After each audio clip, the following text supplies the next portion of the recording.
Well, ladies and gentlemen, boys and girls, welcome back to another video. For those of you guys that are new here, my name is Tony. Thank you guys so much for tuning in to today's video.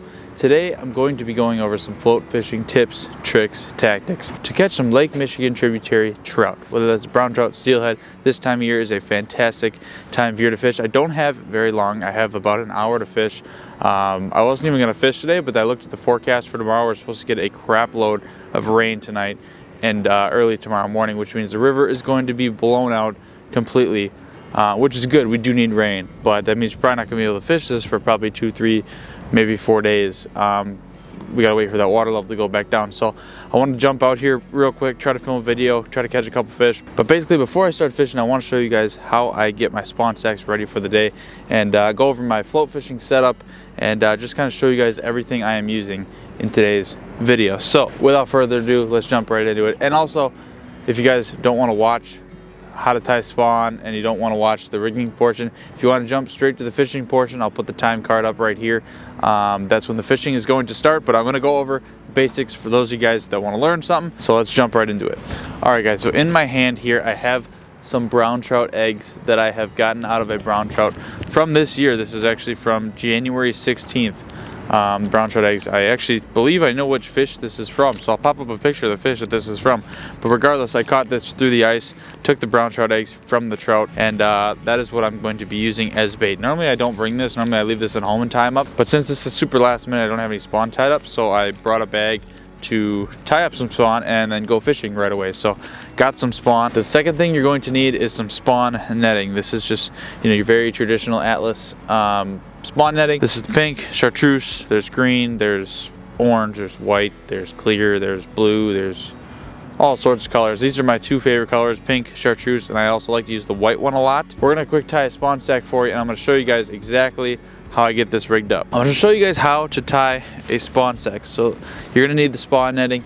You're going to need thread. This is just clear thread, magic thread, so it ties itself when you wrap it, about 10 times or so. So what you do to start off, normally I have a spoon because I do this at home, and I don't have a spoon with me, so we're gonna have to improvise with no spoon. But basically what you do is you fill up your spawn netting with anywhere from about 8 to 12 eggs is normally a good number. So what I'll do is I'll try to pour some of this in. Normally I do this with a spoon, so it's a lot easier with a spoon. Basically what you do is fill that up. So that's about perfect right there. Let me just count how many eggs that is. 2, 4, 6, 8, 10, 12, 13. So it is, like I said, 8 to 12. I put in 13, said it looked pretty good. So anywhere in that number, you want it to kind of look like a dime. A dime size is a good size. Sometimes a nickel size can be a good size too, if the water's a little dirtier or if you're fishing deeper holes.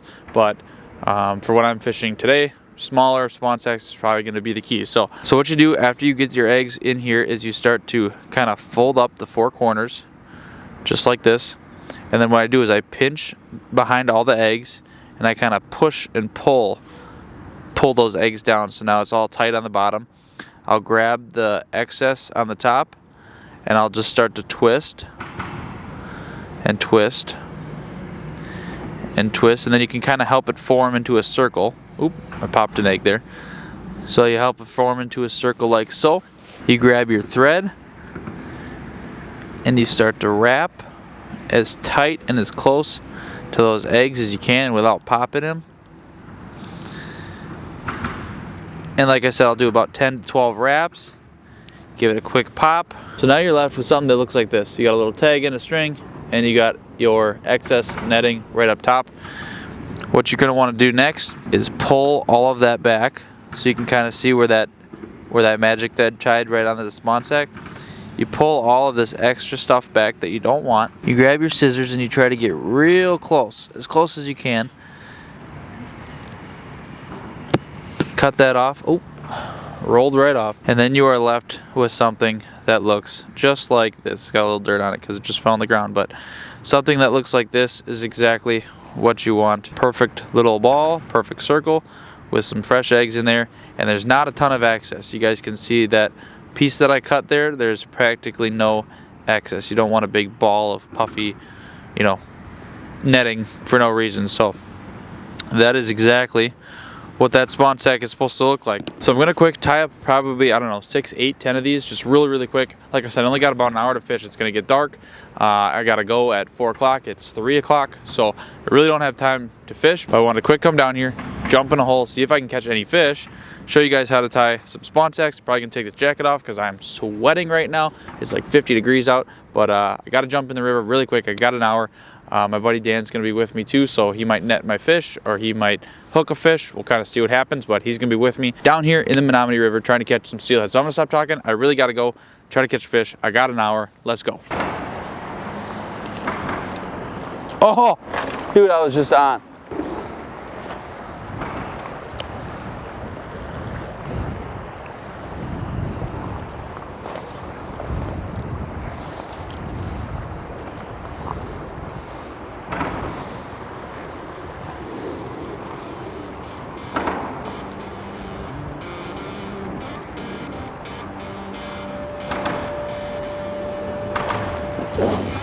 There we go. There we go. Oh, he's out of the water.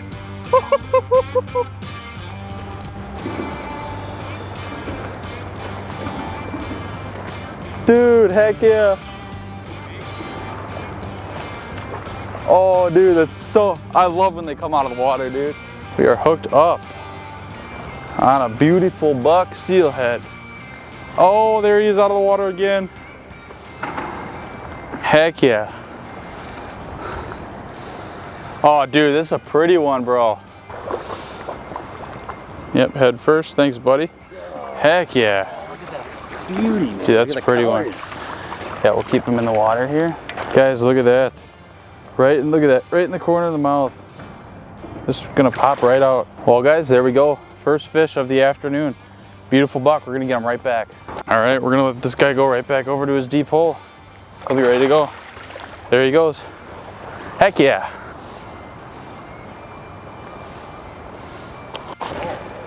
On. Heck yeah. Hooked up, baby. Oh, it ain't that big. He must have been like wrapped up or something. I mean, it's a nice one. Don't get me wrong. Oh, there he goes. Just broke off. See him sitting right there? That's all right. Well, guys, that's what happens when your drag's a little too tight. Whoops.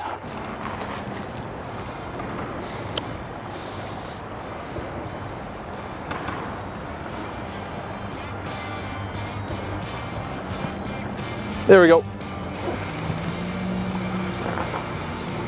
This is the brown that, oh, it ain't a brown, never mind. 3 in a row.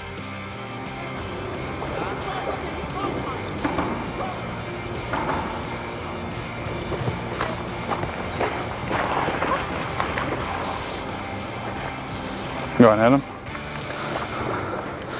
Here we go, another nice little steelhead.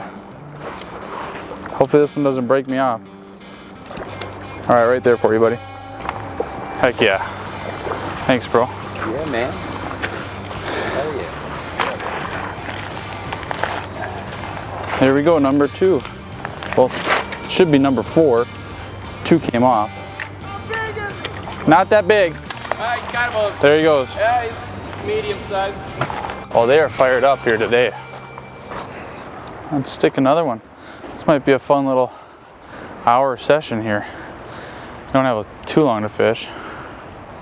So if we can, if we can whack some fish here in an hour, that'd be pretty cool. I already got 2.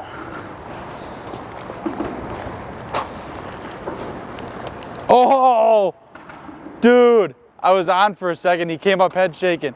Yeah, it was a brown, I saw it. Well, ladies and gentlemen, it is the next day. Caught a couple fish yesterday in that hour time frame. It was honestly like 45 minutes, to be honest with you. It really was not that long. 45 minutes to an hour. Should have had 4 fish, 2 came off, 1 broke off, and then I landed the 2. So it was still a really cool hour of fishing, and I was really hoping maybe the storm that was gonna come was gonna trigger those fish, and it certainly did, because they were biting. So it was cool. Come here, fish 1 hole for about an hour and catch some fish. But I wanted to come back down here the next day and show you guys why I scrambled to get everything ready and to try to fish an hour before dark, before the storm yesterday because this is what it can look like. This is the exact same stretch of river that I fished yesterday, and it is absolutely roaring. I'll pull up a quick before and after. Same spot. This was all gravel. There was a nice deep hole back there. Now it is absolutely flooded with water, which we did need. But that just goes to show it can happen that fast. So now this is probably gonna need to settle for 2, 3, maybe 4 days before we can get back to fishing in those deep holes. Because right now what happens is when the water goes up, all the fish will push in, kind of spread out and scatter everywhere. And that makes it really hard to target them because they're kind of just going everywhere. The water's really muddy, they can't see nothing. And they're moving from hole to hole, spot to spot, going upriver. So now all these fish that were here yesterday are gonna push upriver, and we're hopefully gonna get a new wave of fish that will come here. They'll go to new holes up the river and just kind of go everywhere. So I wanted to come down here. I know what you guys are thinking, Tony, you really drove 30 minutes just to show me what a river looks like when it's flooded.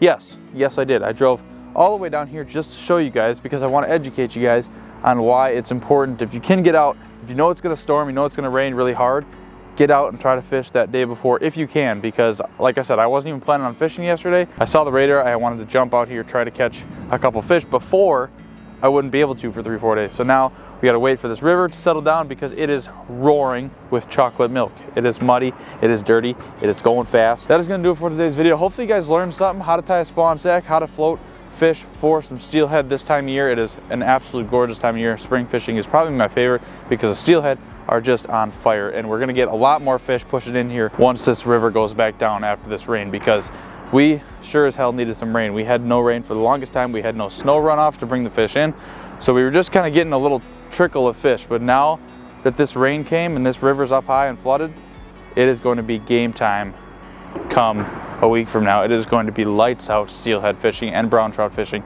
here in the tributaries. So that is going to do it. Thank you guys so much for watching. If you guys are new here, hit that subscribe button, leave me a like down below, and let me know in the comments if you guys like to come down here and steelhead fish, brown trout fish. If you ever have done it, it is an absolute blast. So get on down here, give it a shot. Menominee River, Milwaukee River, the KK River, all the rivers down here, and honestly any river up and down the whole coast of Lake Michigan, up in Sheboygan, Manitowoc, 2 rivers, all the way up to Kewaunee, all those harbors all the way up there all have trout in them. So whatever one's closest to you, go down to it, try to dial in a good bite, go find deep holes, float some spawn sacks, float some beads, and have yourself a blast. So that's going to do it. Thank you guys so much, and I'll see you in the next video. Peace.